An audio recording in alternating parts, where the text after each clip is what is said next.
Assalamualaikum warahmatullahi wabarakatuh. Baik, pada kesempatan kali ini saya akan menjelaskan tentang materi Orde Baru. Pertama-tama kita dulu harus mengetahui apa itu Orde Baru. Jadi Orde Baru itu adalah rezim yang pernah berkuasa di Indonesia selama kurang lebih 32 tahun, dimulai dari tahun 1966 sampai 1998. Penamaan ini dipergunakan sebagai perbandingan dengan Orde Lama, sehingga pemerintah ini dianggap sebagai pembaruannya. Rezim Orde Lama, Orde Baru, berlangsung sejak diterimanya Surat Perintah 11 Maret 1966 oleh Jenderal Soeharto dan berakhir ketika reformasi terjadi pada tahun 1998. Nah, adapun selama berjalannya rezim ini, Indonesia mengubah struktur ekonomi, politik, sosial budaya, dan bidang-bidang kehidupan lainnya. Di sisi lain, pemerintahan ini juga diwarnai dengan banyak sekali coretan negatif di bidang politik, HAM, militer, dan sosial.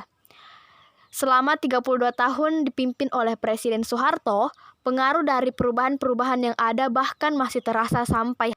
Selanjutnya, kita akan membahas mengenai kenapa sih bisa lahir Orde Baru.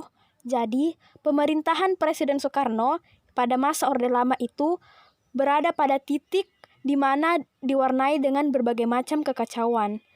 Selepas peristiwa monumental Gerakan 30 September 1965 yang menewaskan 6 jenderal Angkatan Darat, dilanjutkan dengan pembantaian besar-besaran oleh berbagai elemen masyarakat terhadap anggota Onderbouw Partai Komunis Indonesia.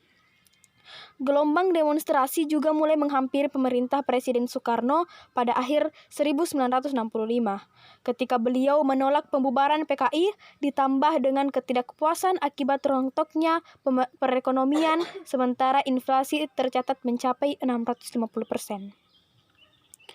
Kondisi Jakarta yang kian tidak terkendali dirasa tidak aman bagi Presiden, sehingga beberapa perwira tinggi Angkatan Darat memindahkan Presiden Soekarno ke Bogor.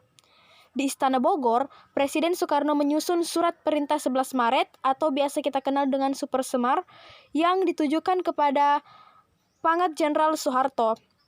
Isinya ialah untuk mengendalikan kondisi negara dan mengamankan wibawa pemerintahan. Surat ini dipergunakan oleh Soeharto untuk membubarkan PKI, menangkap menteri yang diduga terlibat G30 SPKI, membentuk kabinet baru, dan menjalankan pemerintahan. Ada beberapa ciri-ciri pemerintahan Orde Baru. Yang pertama, kuatnya pengaruh militer atau defensi ABRI. Jadi, pengaruh ABRI dalam kancah politik nasional itu memang sudah kuat sejak Orde Lama. Hal ini dapat dilihat misalnya dalam kabinet Dwi Kora yang diisi banyak perwira tinggi Angkatan Darat. Namun, pada masa Orde Baru, perubahan yang terjadi adalah fungsi ABRI di tingkat sipil lebih kuat lagi. Ciri yang kedua ialah terbatasnya pilihan politik. Jadi, pemilu 1971 itu diikuti oleh 9 partai politik dan 1 golongan karya. Sementara pada pemilu tahun 1977 itu hanya diikuti 2 parpol yaitu PDI dan PPP, serta 1 golongan karya. Penyederhanaan ini dilakukan untuk membatasi banyaknya ideologi yang berkembang dikarenakan anggapan pemerintah bahwa kekacauan Orde Lama disebabkan oleh suburnya ideologi yang merongrong Pancasila itu sendiri. Yang ketiga ialah pembangunan yang masif.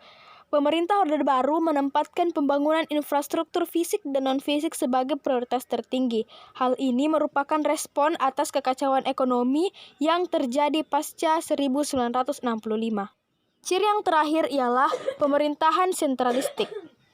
Sistem pemerintahan yang sentralistik ini pada dasarnya telah berjalan sejak kemerdekaan Indonesia. Hal ini dikarenakan masih belum rekatnya sistem kenegaraan sampai ke daerah-daerah. Pada masa Orde Baru, kebijakan ini masih ada dalam kebijakan ekonomi dan pembangunan serta penerapan kebijakan politik. Ada beberapa peristiwa-peristiwa penting yang terjadi pada masa Orde Baru ini. Yang pertama ialah Sidang Umum keempat MPRS 17 Juni 1966. Sidang ini dapat dikatakan titik baliknya dimulainya Orde Baru setelah Super Semar. Pada sidang ini diperoleh 4 ketetapan penting yang disahkan sebagai TAP MPRS. Setelah sidang ini, Soeharto memegang kekuasaan penuh pemerintahan meskipun Presiden Soekarno masih menjabat. Peristiwa yang kedua ialah aneksasi Timor Timur yang dilaksanakan pada tahun 1975. Pada tahun itu, Indonesia melakukan aneksasi terhadap Timor Timur yang merupakan bekas wilayah kekuasaan Portugis.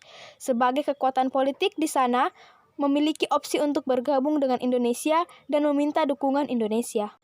Peristiwa selanjutnya ialah pemilihan umum yang terjadi pada tahun 1971. Pemilihan umum ini adalah pemilu pertama yang dilakukan sejak tahun 1955, yang diikuti oleh 9 partai politik dan 1 Golkar.